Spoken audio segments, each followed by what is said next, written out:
in Jerusalem. How long Manasseh reigned? 55 years. All right.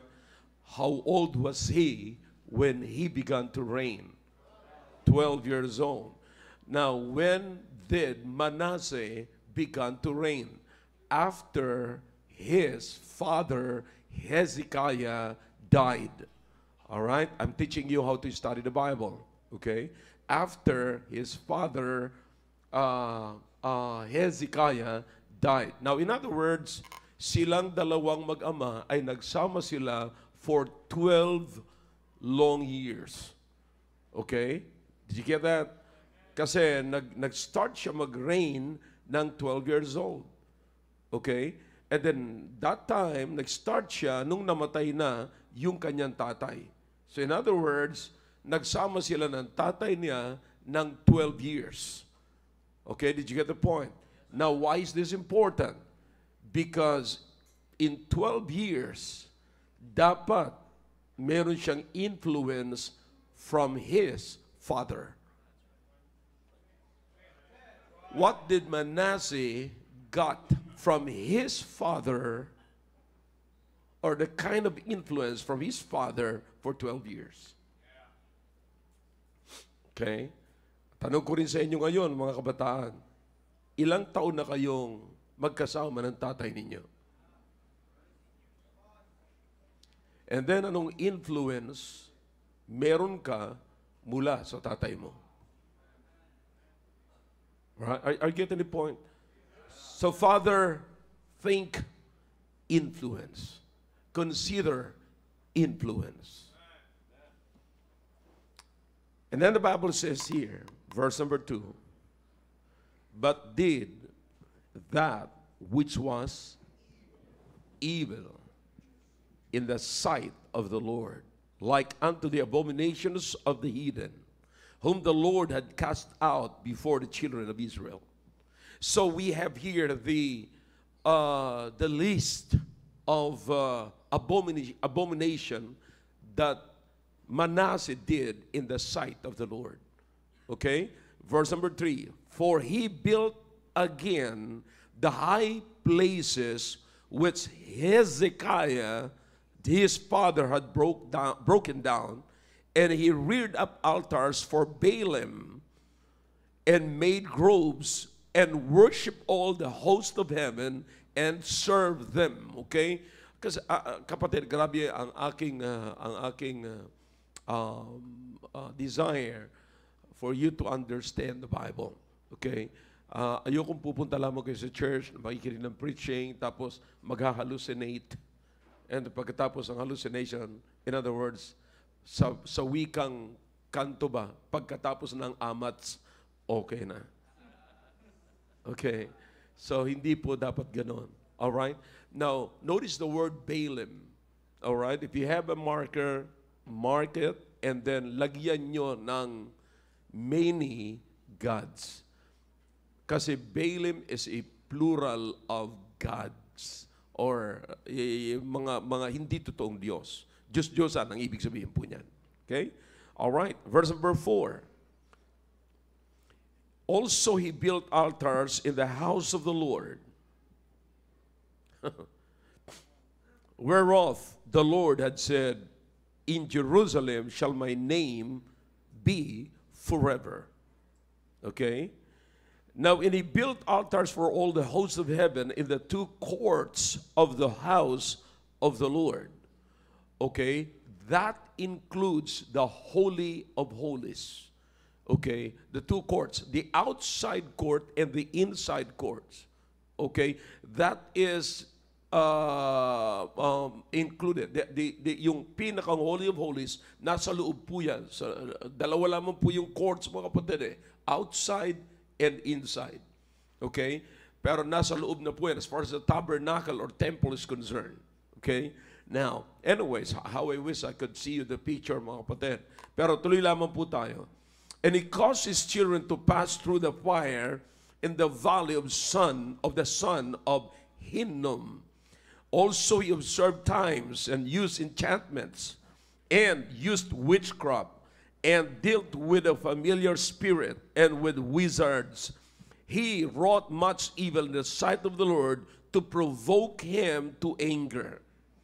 And he set a carved image, the idol which he had made in the house of God, of which God had said to David and to Solomon his son, in this house and in Jerusalem, which I have chosen before all the tribes of Israel, will I put my name forever. See how strong the word of the Lord that was spoken to David and Solomon, na sinira po, and they passed it to Hezekiah, but Manasseh ignored it, okay, and destroyed it.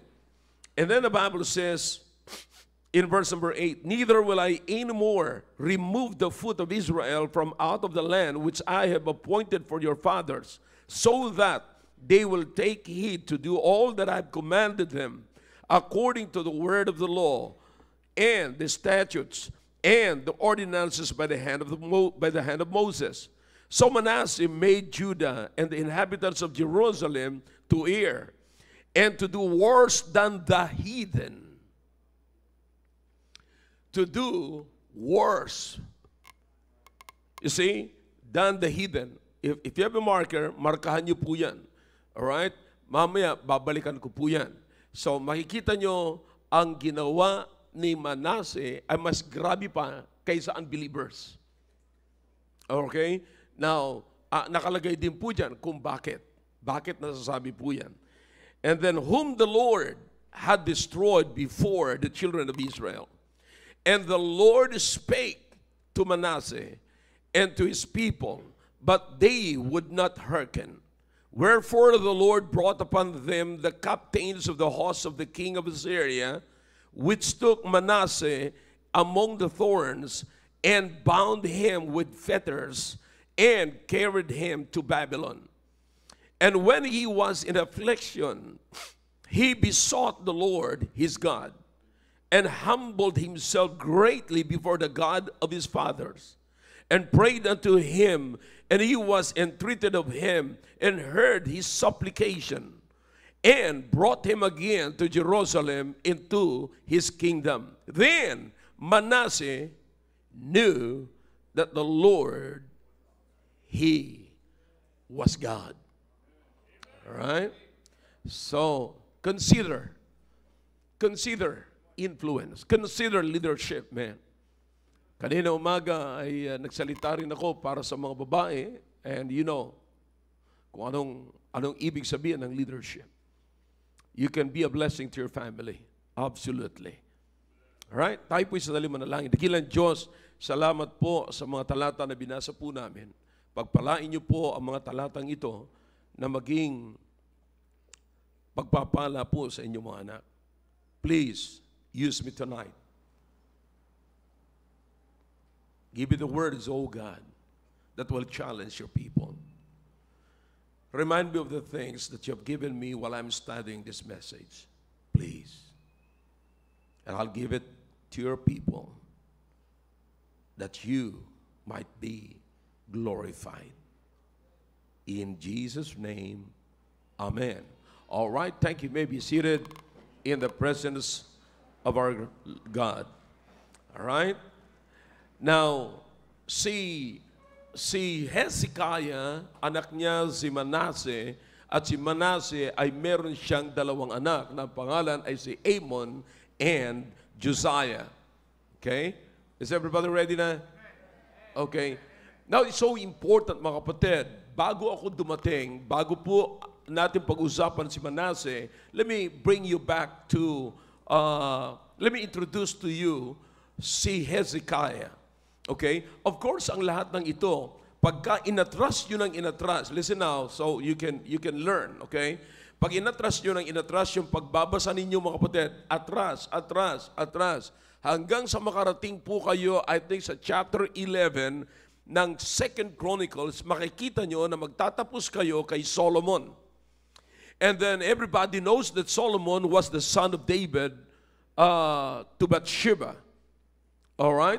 But si Solomon became the king after David died. Naunawaan niyo po ba yan? And then sunod na po yan. Ngayon, so malayo na tayo. Nandito na po tayo kay Manasseh. Alright?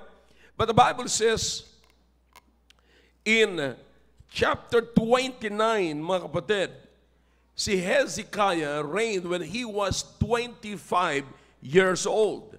And then the Bible says he reigned for 29 years in Jerusalem. And the Bible says that he did that which was right in the sight of God. And notice what the Bible says. The first month of his reign, mga kapatid, ang unang-unang inasikaso niya is the temple of God. The Bible says that he opened the doors of the house of the Lord and repaired them. So tandaan niyo po mga kapatid na ang mga mabubuting king nung araw, ang unang-unang inaasikaso po nila ay yung para sa Panginoon. Sapagkat alam po nila na ang naglagay sa kanila ay ang Panginoon. And you will notice na siya ay nanggaling, ang sinundan po ni Hezekiah ay si Ahaz. Okay? Sa Filipino language ay Ahaz. Alright? Itong si Ahaz, the Bible says, when he reigned, he did that which was not right in the sight of the Lord.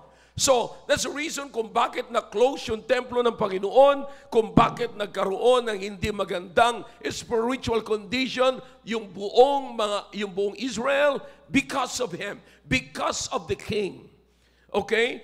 Now, tandaan niyo po mga kapatid, na ang mga hari noong araw ay pwede silang maging prophet, but they cannot be a priest. Okay? They can foretell. Okay? They can preach, they can tell something, they can tell the word of the Lord. They can proclaim the word of the Lord. You see? But ang problema po nila, kapag ang sinunod po nila ay hindi ang Panginoon, so in other words, magpo-proclaim po sila ng hindi tama. Alright? So, let's go back dito po mga kapatid sa chapter 29 ng book of 2 Chronicles. Makikita niyo po dyan na si Hezekiah ay napakabuting hari mga kapatid. Alright? The Bible says he did that which was right in the sight of the Lord, according to all that David his father had done. Alright? Pinasaya talaga ang Panginoon. And sabi ko nga, sa unang-unang buwan pa lamang ng unang taon ng paghahari ni Hezekiah, ang unang ginawa niya ay pinuksan niya ang pintuan ng templo ng Panginoon at inayos niya po, mga kapatid. You see, now listen, if you are to, kung aayusin mo ang buhay ng mga tao, ayusin mo yung templo ng Panginoon. Okay? Kung aayusin mo ang paghahari mo, ang unang aayusin mo ay hindi yung mga taong nakapaligid sa iyo, but the temple of the Lord. Because the temple of the Lord is a sign. You see, here's what the Bible says. Hezekiah knew that doon sa chapter 33 na binasa po natin kanina, na merong sinabi sa kanya ang Panginoon, in this temple will remain my name.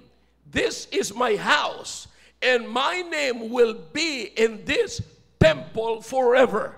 You see? So, listen, pag na-close yung temple, nasaan yung pangalan ng Panginoon?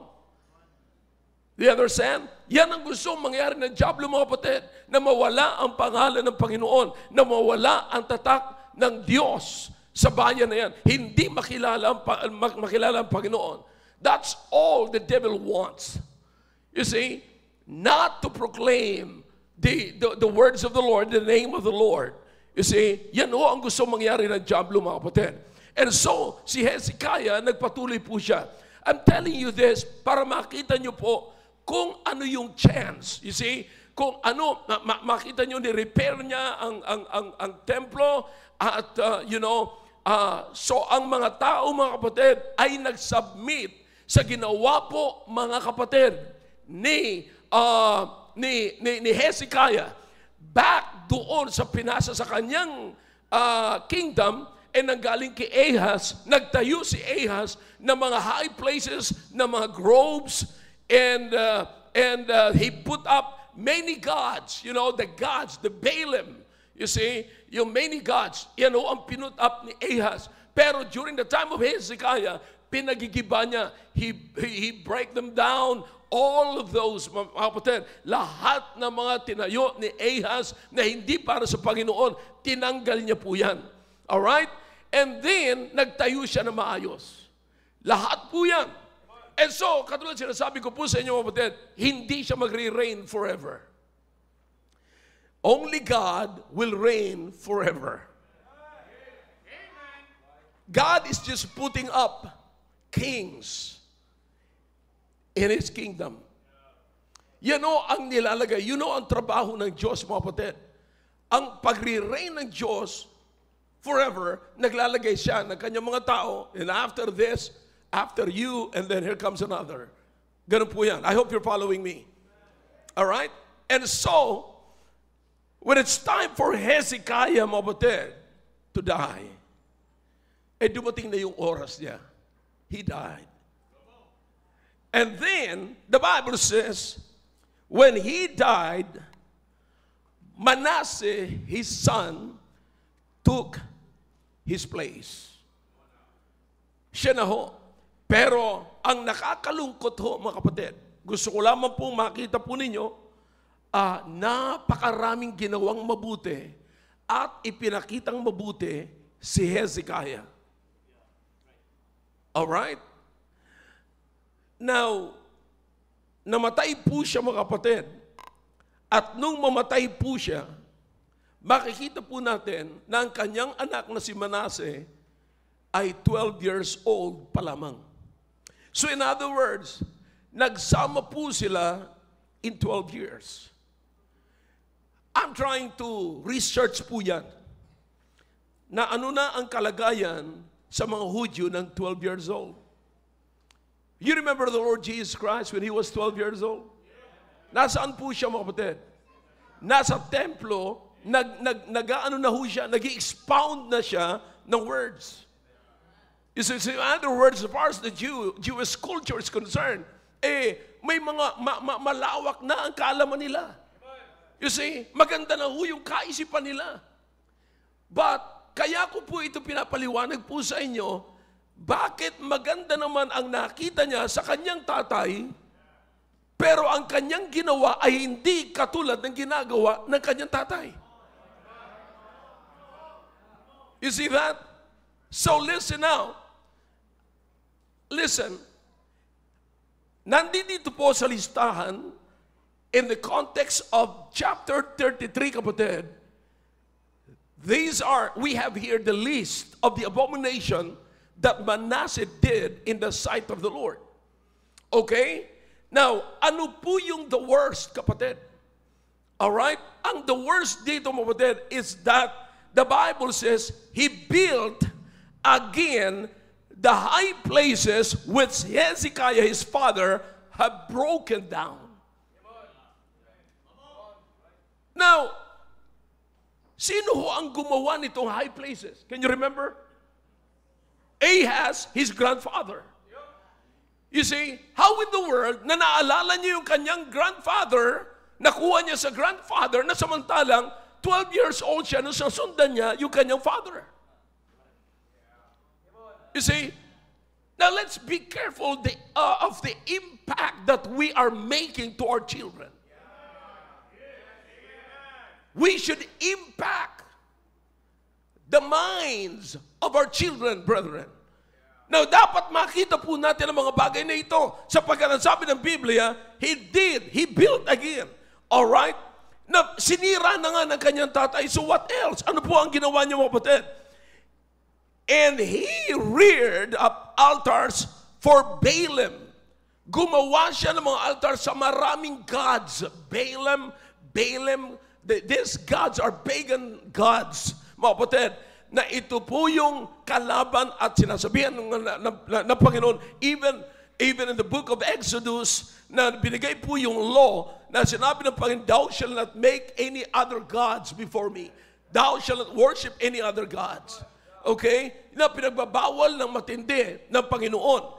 And so what happened here, mga kapatid, is nagpatayo si Manasseh, and then the Bible says, and made groves, and worship all the hosts of heaven, and serve them. You see that? Now, yung kanya, just imagine na, tingnan niyo po mga kapatid, think about this, consider this. Gumawa sila ng sarili nilang Diyos-Diyosan, at sinamba nila yung ginawa nilang Diyos-Diyosan. How foolish is that? They made their own gods and worship their gods that they made. Alam mo naman, ginawa ng kamay mo. How in the world na ginawa ng kamay mo, tapos i-worship mo more than the creator of human being? Dapat ang i-worship mo basically yung gumawa sa'yo, hindi yung ginawa mo. Come on, talk to me if you can. Can you see the principle? You see, ang dapat mong i-worship, yung gumawa sa'yo, at hindi yung ginawa mo. Alright? And then the Bible says, He built altars in the house of the Lord.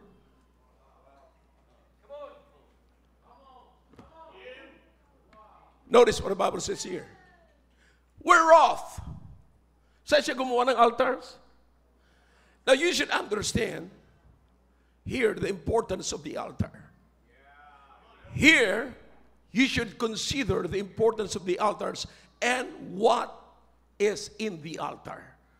Okay? Tignan niyo po mga kapatid, na ang sabi ng Biblia, sa altar na yan, sabi ng Biblia, whereof the Lord had said, in Jerusalem shall my name forever. Ano ang nire-represent ng altar na yon? Yung presensya ng Diyos.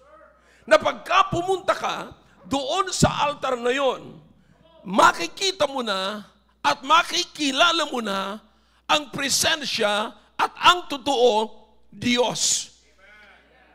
Alright, kapatid, listen now. In this altar, you see, wala kayong makikita mga images dito, kapatid. But in this altar, maririnig nyo ang preaching ng salita ng Diyos. Ang preaching ng salita ng Diyos ang nagpapakilala sa totoong Diyos. Bakit? Upang ang bawat sa atin ay magsamba at mag-worship sa totoong Diyos. And that's the reason why I'm here. Every time I get up to this pulpit, I'm standing and preaching the Word of God that everybody may know the true living God. You see? That's the altar. That is exactly what the Bible says here. Na sinasabi, upang that my name whereof, sabi ng Biblia, the Lord had said, in Jerusalem shall my name be forever. Now, listen to me now. Drop down to verse number 9. Here's the thing. Let's combine the words. Pagsamahin natin. Organize the words. Verse number 9. So Manasseh made Judah and the inhabitants of Jerusalem to what? To err. You see, now listen to me now. Saan nilagay ni Manasseh yung altar? In the temple, in the house of the Lord. Okay? Na supposedly sa house of the Lord, doon makikilala ng buong Jerusalem ang totoong Diyos. Pero naglagay siya ng altar ng ibang Diyos-Diyosan. In other words, Manasseh is introducing other gods. Are you following me? When he's supposed to simply follow the God of his own father. Alright? So, nandiyan mga kapatid. So, paano pa ngayon makikilala ng mga tao, mga kapatid, ang totoong Diyos kung naglagay na siya ng ibang Diyos-Diyosan? That's why the Bible says, in verse number 9, notice that, kaya pinapa-underline ko po sa inyo Verse number 9, and to do worse than the what? Heathen. Anong ginawa ni Manasseh? Worse than the infidel. Worse than the unbelievers. Alam niyo kung bakit? Because the unbelievers are putting up their altars outside outside the temple of the Lord, not inside the temple of the Lord. They have at least respect in the temple of the Lord. Di ba? May konting respeto sila sa templo ng Panginoon. Pero si Manase, hindi niya ho nirespeto yung templo ng Panginoon. Naglagay siya ng altar sa loob mismo ng templo ng Panginoon. At least, doon sa outside, just imagine kapatid, dyan sa kung saan na si attorney ngayon, okay, ito yung pinakang pangalawang court. The first court is right there when you enter into the temple. Okay? So outside and inner. So the two courts, imagine naglagay po siya dyan ng altar. Na pagka pumasok ka simbahan, sasabihin mo sana, wow, this is it. Makikilala ko dito ang Diyos. Pero sinong Diyos ang nakilala ng mga Israelites? Sinong Diyos ang kanilang nakita sa loob ng templo? Noong si Manase ay nagtayo ng altars. That's why the Bible says, imagine kung anong ginawa ni Hezekiah. How in the world that he missed the influence of his father. Huh? Nakakalungkot, kapatid. Dapat makilala niya na sana ang Diyos ng lubusan doon sa altar na tinayo. Kaya nga, you understand, kung I can imagine kung anong ginagawa ho ni Hezekiah, eto, hindi ito totoong Diyos, giba, bang! Eto, hindi totoong Diyos, giba, bang! Pinabagsak niya ang lahat ng mga altars, lahat ng mga groves and high places. Why? Because he don't want his children and all the Israel to know the false God and worship the false God. I don't want my kids to worship the false God, so I need to turn it down. Turn it down. So he tore down every high places, kapatid. Bakit? Because he don't want his children to worship the false God. Listen, during the time of Manasseh, he brought them back. He misled all the children of Israel. And the Bible says here, the children of Israel worshiped the false God. Judah was brought to idolatry. Notice what the Bible says. Because of that, listen, here's what God did. The Bible says in verse number 10, and the Lord spake to Manasseh and to his people, but they would not listen. Did you know this, brethren? That even in the midst of gross iniquity, God is still speaking. Even in the height of evil doings, yun ang pinakamatinding ginagawa nila, sapagkat akalain mo maglagay sila ng altar sa loob. Anong mararamdaman nyo, kapatid, na isang araw? Same altar, walang nabago rito, pero nandiyan may mga images na dyan. Image ni Roy, image ni Willie, image ni Santo Roy, Santo Willie. So you understand what I'm saying? And sabihin natin, wag nating kalimutan na pag pumasok kayo rito, lumuhod kayo sa harapan ni Santo Willie. So do you understand what I'm saying, mga kapatid? Gaano katindi yan, kapatid? The worst na pwedeng mangyari. But you know what? Here's the thing.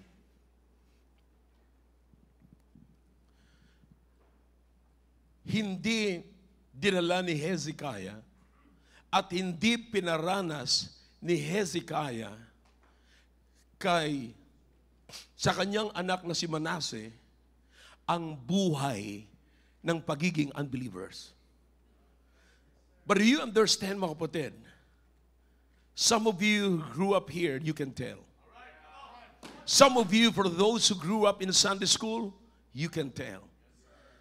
Ang hindi ko maintindihan, kung sino pa yung lumaki outside pagan world, they all have desire to go to the world and live the life of pagan people. Kung sino pa, mabuti dinala na kayo rito ng inyong mga magulang.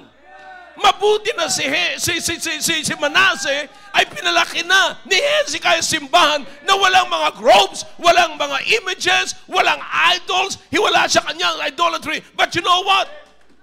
He desired to live a life of paganism. And so God saw it. God spoke to him. But listen to me. God knows how to humble people.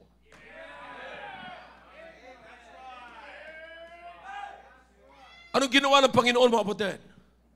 Nagpadala siya ng mga Assyrian to conquer him. Tinali siya and brought him to Babylon. What is Babylon? Pagan world. Remember? Nadala doon si Daniel. Remember that? You see? Na ang kanilang wino-worship ay ganito. Imagine a young man. Gusto mo pala, sabi ng Diyos, mamuhay ng buhay pagano? Boy, I'm telling you, you have no idea to live in the world. You have no idea, Manase, kung paano mamuhay ng buhay pagano. Kaya nga pinalaki ka na ni Hezekiah sa templo at nakita mo na ang lahat. Pinagsikapan niya na mawala. Wala ka nang makita mga idolatrous movement or whatever. That is against God. Inalis na lahat yan ni Hezekiah para lumaki ka na maganda ang nakikita mo at may magandang halimbawa. Pero hinanap mo pa rin. Nagkaroon pa tayo ng parang ano kaya? Kung subukan kong manigarilyo, subukan kong uminom, subukan ko yung buhay ng mundo, subukan ko yung... You see that? Sapagkat nakikita ninyo ang iyong mga kaibigan and nakikita mo yung nagkakapi-kapi sa Starbucks, subukan ko kaya magkapi-kapi sa Starbucks. Para sa bahay, para na lamang ako nakabilanggo. Gusto ko ring mamuhay sa mundo. But you have no idea how to live the life of those who are godless people.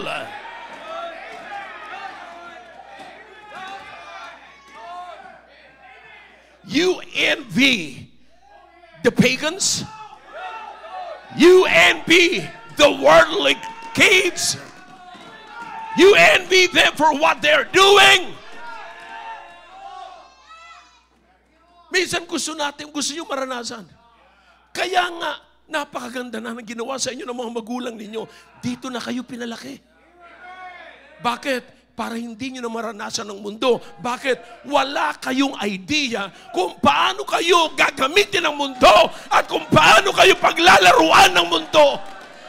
So your parents desired, work hard for you, so you will grow up in this church. Maging ipinasok kayo sa eskwelahan para magkaroon kayo ng teachers na mga totoong babae at totoong lalaki na may pagkatakot sa Diyos at upang hindi na kayo pumila sa public school o sa private school na mayroong mga teachers na bakla at tomboy. Hindi na kayo pinayagan ng magulang ninyo na makita nyo ang lahat ng yan. That is the high places of the world today. And yet, sabi ni Hezekiah, sabi ng Diyos, let me talk to you first. Let me give you a chance to repent. But the Bible says, the Bible says, hindi na po nakinig ang mga ito. Hindi na sila nakinig. Kinausap sila. Sabi ko na sa height na sila ng kasalanan nila, nandun na sila sa tuktok, tugatog ng kanilang mga ginagawa na hindi maganda sa harapan ng Diyos, pero kinausap pa rin sila ng Diyos. Salamat na lang. Pero alam nyo, ang problema, hindi sila nakinig. Okay, kung ayaw makinig, let's go to Babylon. That you will see how to be a pagan, how to live like a pagan, how to live like a dog, how to live like a hog. Sige, mamuhay ka. Gusto mo makaranas ng punit-punit? Gusto mo maranas na pinaglalaruan ka ng mga lalaki, pinaglalaruan ka ng mga babae? Lalamunin ang iyong reputation ng mundo? Gusto mo yon? Alright, mga kapatid, let me tell you something. Sapagkat hindi yun ang buhay na nakagisnan, mga kapatid, ni Manase. Ang sabi ng Biblia, he besought the Lord. He besought the Lord his God. He realized that this is not the kind of life that I grew up. And he realized that he's not enjoying. Na-realize niya, akala ko kasi pag nakita ko na nasa Starbucks sila, ang saya nila. Nagkakapi-kapi. Tapos nasa Starbucks ka, tapos may mga kaibigan ka na, you know, tapos ang mga damit, kita mo, akala mo yun ang mga uso, yun ang mga accepted sa mundo, akala mo ang saya ng buhay na yun. Then he found out, that's not life. I hope you're with me, young people. Ang akala nyo, ang sarap, bago umuwi ng bahay, dadaan muna sa mall. Galing sa eskwelahan, dadaan muna sa kung saan-saan, sa kaibigan, sa bahay ng kaibigan. Akala nyo masayap yung buhay na yun. Pero sabi niya, hindi ito ang buhay na gusto ko. Sapagkat hindi ito ang buhay na nakalakihan ko. Oh yeah! And he said, if there is a chance to get out from this world, oh God, please get me out.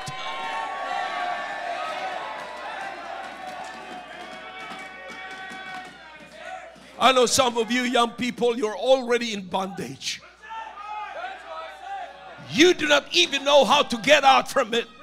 Do you understand what you need to do? You've got to do what Manasseh did. That you've got to beg God. Beg God to help you to get out from a mess that you have done. Beg God. Kung sabi mo, Panginoon, nandito na po ako sa sitwasyon na napakahirap ko nang alisan. Nasa sitwasyon ako na napakahirap ko nang umalis. Oh Diyos, tulungan niyo po ako na makaalis sa sitwasyon na ito. Listen. Your heart can move God's heart. If you will do that, don't you miss this. Your heart can move God's heart.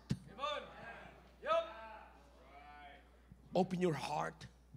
Let your heart shout.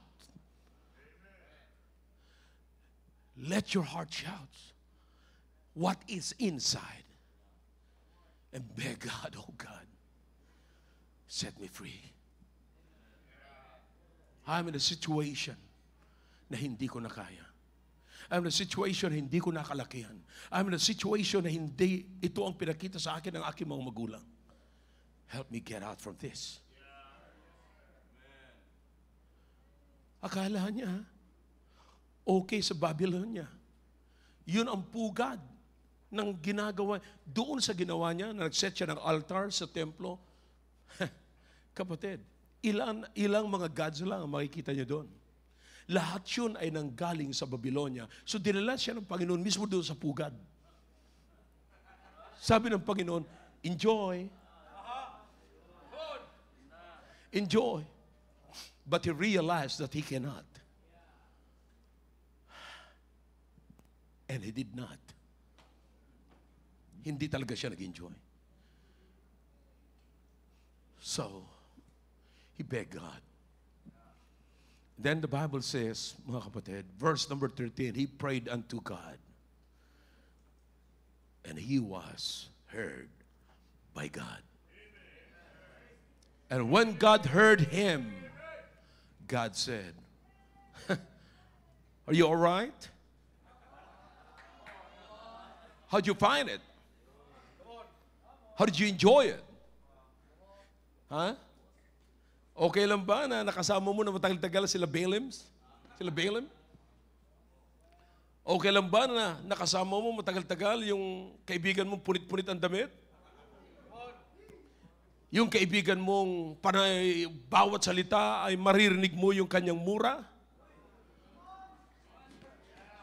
Okay lang ba na nakasama mo na maya't maya wala ka nang maririnig na verse kundi puro mga curse, puro bitterness sa magulang, puro reklamo sa magulang, karebeldihan sa magulang? Okay lang ba na magkasama kayo sa bagay na yan na hindi mo naman nakalakihan at wala kang maririnig sa magulang mo kundi yung pag-aalaga sa iyo na mayroong pagmamahal? Ngayon ang kasama mo puro may bitterness sa puso. Okay lang ba? Did you enjoy it, baby? So he realized it.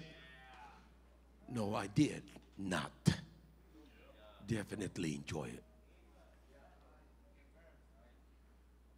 And so, God restored him. And there, you understand? There, right in the place of paganism, where paganism abounds, he knew that God is the true God.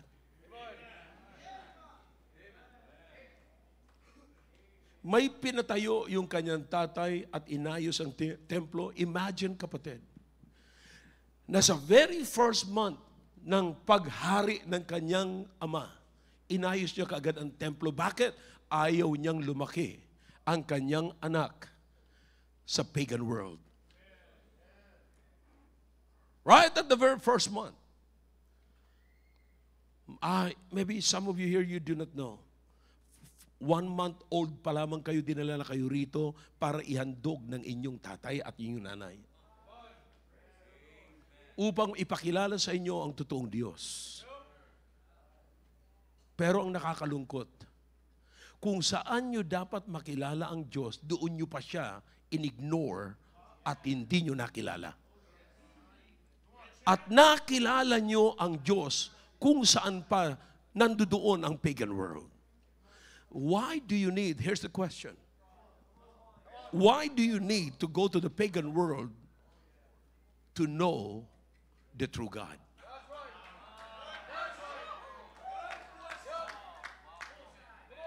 Bakit? Kinakailangan pa ba doon? Why do you need to go to the pagan world to know the Lord? Why do you need to do that? Why do you need to be afflicted to be convicted? Did you get that? I said, why do you need to be afflicted to be convicted? Right here is the best place that you can know God. You can do all the manners of Christianity. Hey, don't refuse to learn. God is giving you the ability to receive it, to accept it with joy. Don't you miss it. That's why, here's the thing. Parents, fathers, listen now. Don't miss the altar. Do you understand what makes the altar so important? Because it is where the name of the Lord is. It is the place where you can meet the Lord, where you can know the Lord more. It is the place where the Word of God is being preached. Kapatid, listen now, mga tatay, bilang nangunguna sa tahanan, ano ang attitude natin sa altar? Hindi, mga kapatid, yung pagdikit mo rito, mga kapatid, ang dahilan para sasabihin mong magiging banal na ako. No, kung paano mo tatanggapin o tinatanggap ang naririnig mo dito, yun ho ang malaga. Kung paano mo pinapahalagahan ang naririnig mo rito, kung paano mo napapahalagahan yung mga naririnig at nagcha-challenge. Because the altar is challenging you. That altar is trying to widen your minds, your idea about God, your knowledge about God. Pinapalawak ho ng altar, kapatid. Lahat dito po natin natutunan yan. Ngayon, ang tanong ko, ano ang attitude natin sa altar? Tayo ba ay katulad ni Hezekiah? Natatakpan natin ang altar sapagkat meron tayong hindi nagustuhan sa sinabi ni pastor. Alam nyo, ang tumatakip ngayon sa altar, mga kapatid, ay hindi na yung gumawa. Katulad ni Hezekiah na gumawa siya ng panibagong altar sa loob ng templo. Tinanggal niya yung pangalan ng Panginoon na dapat doon makikilala yung pangalan ng Panginoon, doon makikilala ng kanilang mga anak ang Panginoon. Pero tinakpan. Alam niyo kung ano nagtatakip sa altar para hindi makilala at ma-challenge ang mga anak natin, mga magulang, yung attitude natin towards the altar. Yung attitude natin towards the preaching, the messages that is being preached in this altar. Do we receive the message here in the altar by conviction or by emotion? Pagkat medyo naramdaman natin pagka-problema, pagka mga gera sa buhay yung pinag-uusapan, gustong-gusto natin. Kasi para lahat tayo nakakaranas kasi ng kabigatan. Pero ang ayaw, gusto lang natin marinig yung part na yon. Pero pag ipinitch niya yung gamot, solusyon, doon na tayo nagkaka-question. And the bad side of it, we question the solution.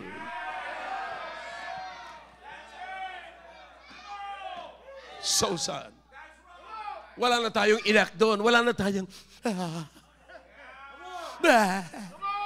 Wala na tayong ganon. Ano na ngayon? Maghahanap na tayo ng papasahan na mukhang ikaw yun sinasabi ni Pastor. Iniiwas na natin ang sarili natin. Brethren, do you understand the kind of influence that you are supposed to influence your kids?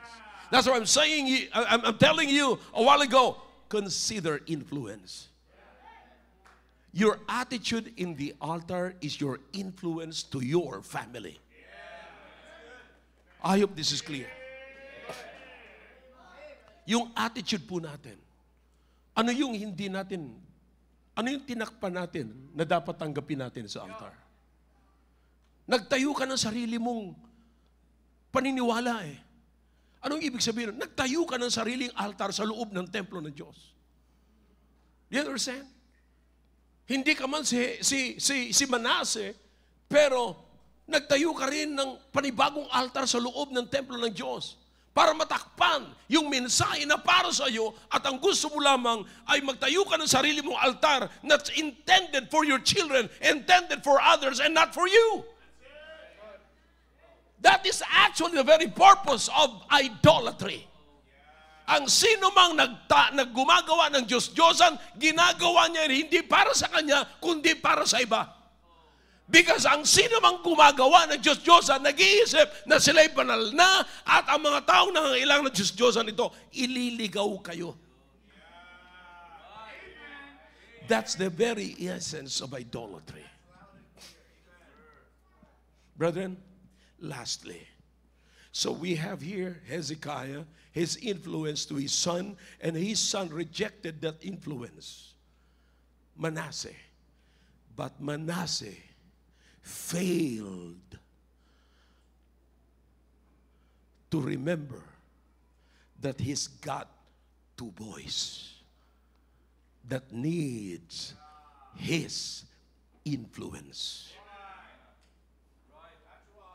May dalawa pa siyang lalaking anak na kailangan ng kanyang influence.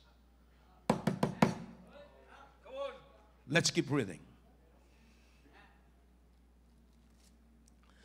You will notice, mga kapatid, na yung kanyang dalawang anak, in verse number 21, here is Amon. All right? Notice what the Bible says. In verse number 20, Manasseh died. Now listen to me now. Listen, everybody heads up. Dito muna tayo, mga kapatid. Sana po i-consider natin ang influence kasi po, hindi sa lahat ng oras, buhay tayo. Na maaaring ang iiwanan nating impluensya ay punishment sa anak natin or blessing sa anak natin. In verse number 20, you will find out that Manasseh died. Do you see it? Verse number 20. So Manasseh slept with his fathers, and they buried him in his own house. And Amon, his son, reigned in his stead. 21. Amon was 22 years old. In other words, 22 years old when he began to reign, and reigned 2 years in Jerusalem. Bless God. Just 2 years. Verse number 22. But he did that which was what? Evil in the sight of the Lord, as did Manasseh his father. For Amon sacrificed unto all the carved images which Manasseh his father and made and served them. So sad na yung sumunod sa atin, wala nang kakayanan na magtanggal na katulad ng ginawa ni Hezekiah na itinayo ng kanyang father na si Ahaz. May kakayanan si Hezekiah ang gibain yung mga high places na pinatayo ng kanyang tatay na si Ahaz. Pero si Amon, wala na siyang kakayanan na katulad ng ginawa ni Hezekiah. Sapagkat lahat ng pinagawa ng kanyang tatay na si Manasseh, kanyang ipinagpatuloy. Naunawaan niyo po ba? For some reason, it might be, tinamad na si Amon. Ako, ayoko na mahirapan pa. Eto na lang, kung ano pinatayo ng tatay ko, yun na lang. Sige, i-worship ko na lang yan. Possible? Is it possible? It is possible. But you understand, mga kapatid, he just reigned for 2 years. Sino? Si Amon na anak ni Manasseh. And he's got a brother named Josiah. Anak din ni Manasseh, kapatid. Let's drop down, mga kapatid, sa chapter 34. Josiah was what? 8 years old when he began to reign. And he reigned in Jerusalem 31 years. Compared to his brother Amon, 2 years. Nagsimula siya mag-reign ng 8 years. And he reigned for 31 years. And here's the most exciting part. And he did that which was right in the sight of the Lord. Paano nangyari ito, mga kapatid? Listen, makinig tayo na mabuti. Ang ipinakita ng kanilang tatay ay hindi maganda. At yung kanyang isang kapatid ay ginawa niya yung ginawa ng kanyang tatay na hindi maganda. Pero nung nawala, mga kapatid, yung kanyang kapatid na sumunod sa kanyang tatay, sa apak ng kanyang tatay, here comes Josiah, na gumawa ng isang bagay for 31 years na kinalugdan ng Diyos. Ano po ang ibig sabihin nito, mga kapatid? He's got the knowledge on God. he knew God. And because he knew the true God, listen to me, it doesn't matter who your father is. You have a choice, and the choice is yours.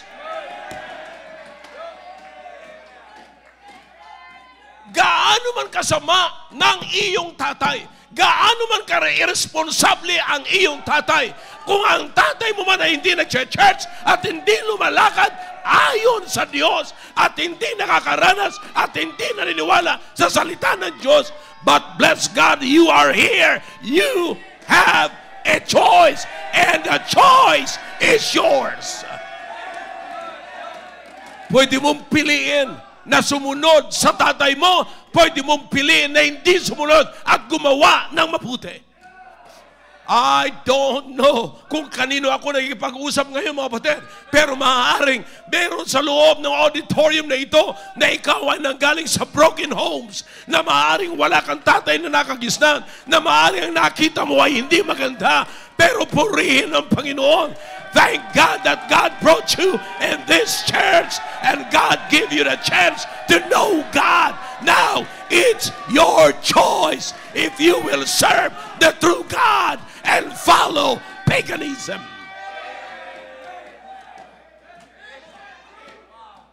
You have a choice. Kapatid, dyan lang. Bakod lang ang pagitan natin. Kalsada na yan. Dumadaan na dyan ang mga unbelievers. Dumadaan na dyan yung mga nakabihis na hindi maganda. Dumadaan na dyan yung mga naninigarilyo. Dumadaan na dyan yung mga lasing. Dyan din dumadaan yung nagnanakaw ng krudo natin na nahuli kanina. You understand? Dumadaan po dyan lahat. Now listen to me. Nakikita mo. And then after this, saan ka pupunta? Sasakay ka na naman. Makikita mo naman yung kapitbahay mo. Pag uwi mo, nagiinuman na naman sila. Makikita mo na sila ay parang nag-i-enjoy na. Makikita mo na sila ay parang, ang saya-saya na naman nila. And then galing ka sa simbahan na nandito para maghapon ka na rito. Parang ang naririnig mo lamang ay amen. Hindi mo naririnig yung sigaw sa basketball. Hindi mo naririnig yung sigaw sa mga sayaw-sayawan. Sa TikTok, hindi mo naririnig. Pero pag nakita mo, kapatid, is maya-maya lang makikita mo. But let me remind you that the choice is yours. You can choose to live for God. You can choose to live for the world. But don't you blame anybody. It's your choice. It's your choice. You've been here. This is the place where you can know God more. You always have the chance to know Him. Nasa iyo lagi ang pagkakataon. Naway huwag kayong matulog. Yan ang problema eh. Sa loob pa lamang ng auditorium, may pinipili ka na. Pinipili mong matulog o pinipili mong makinig. Paano makikita ang kagandahan ng Diyos na nakapikit ka? The choice is yours. Dinala ka na rito. Ito na yung tamang lugar na makikilala mong mabuti ang Diyos. But the problem is, you keep ignoring it. You keep ignoring the chance to know Him. Then after this, what will be your decision? Think about it tonight. Fathers, consider your influence. Huwag ho nating liit-liitin ang altar. Huwag nating hanapin ang comfort na parang i-ignore natin ang altar, ang message ng altar, ang presensya ng altar, at magtatayo tayo ng sarili ng altar na pabor sa ating prinsipyo. Pabor sa ating mga decision. Kapag ka ang altar may sinasabi against sa iyo, ayaw mo sa altar na ito, naglalagay ka ng sarili mong altar. Pagka ang altar ay tumatama sa misis mo, tumatama sa mga anak mo, at tumatama sa iba, gusto mo yung altar na ito. Brother, let me tell you something. The choice is always yours. Young people, the choice is yours. But I promise you, kung pinalaki ka ng mga magulang mo sa atmosphere na ganito, you will never enjoy the pagan's atmosphere. Alam mo nyo kung anong dapat yung gawin mamaya, young people? You talk to your parents and thank them for bringing you into the family of God. In an atmosphere such like this. Pasalamatan niyo yung impluensya ng tatay ninyo. Na bagamat minsan masakit, bagamat hindi niyo gaanong nauunawaan, kapatid. But He knows best than what you know. At the end, ipinakita sa atin dito, kapatid, na may dalawa siyang anak. Na kahit may ipinakita siyang hindi maganda sa kanyang anak, yung isa piniling sumunod sa kanya, pero yung isa piniling hindi sumunod sa kanya. Sa halip na sumunod sa kanya, sumunod siya sa Panginoon. Again, young people, the choice is yours. Sa halip na mag-complain kayo, ang tatay ko kasi hindi katulad ni brother ganito eh. Ang tatay ko kasi hindi katulad ni brother ganito eh. Ang tatay ko kasi responsable. Forget it. So was Josiah. Reklamo ka ng reklamo patungkol sa tatay mo, ay mas grabe kaya ang kalagayan ni Josiah. Siguro kung ako si Josiah, sasabihin ko na lamang, mabuti pang lumaki na lamang ako na wala akong tatay. Brother, nung lumaki ka, nasa iyo pa naman ang pagpipili. Pwede mong sabihin, hindi ko nagagawin ang ginawa ng tatay ko. Sinira ng tatay ko ang aming tahanan, hindi ko sisirain ang aming tahanan.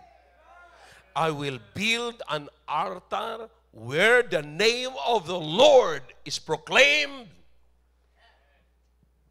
and being proclaimed, rather than making an altar that will declare my self-righteousness. Kaya, again, the choice is yours. Saan ka ngayon?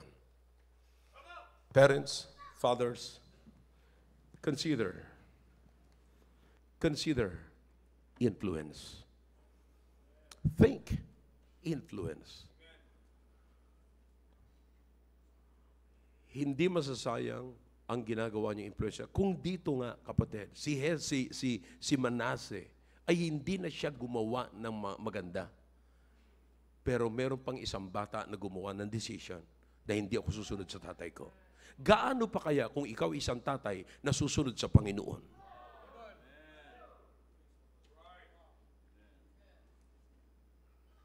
Gaano pa kaya? Consider influence tonight. I hope this message is clear. Shall we all stand, please? Father, thank you for your words. Thank you for the message. I beg you to please speak to your people. Narinig po nilang lahat ito, Panginoon.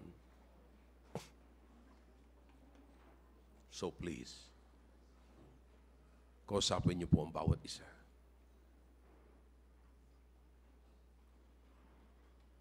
Your heads are bowed, your eyes are closed. God is speaking to your hearts.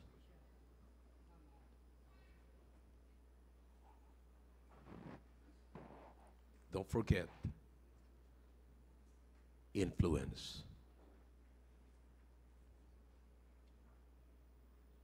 Let's come to the Lord.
Dakilang Diyos, marami po salamat sa ginawa niyo po sa aming kalagitnaan.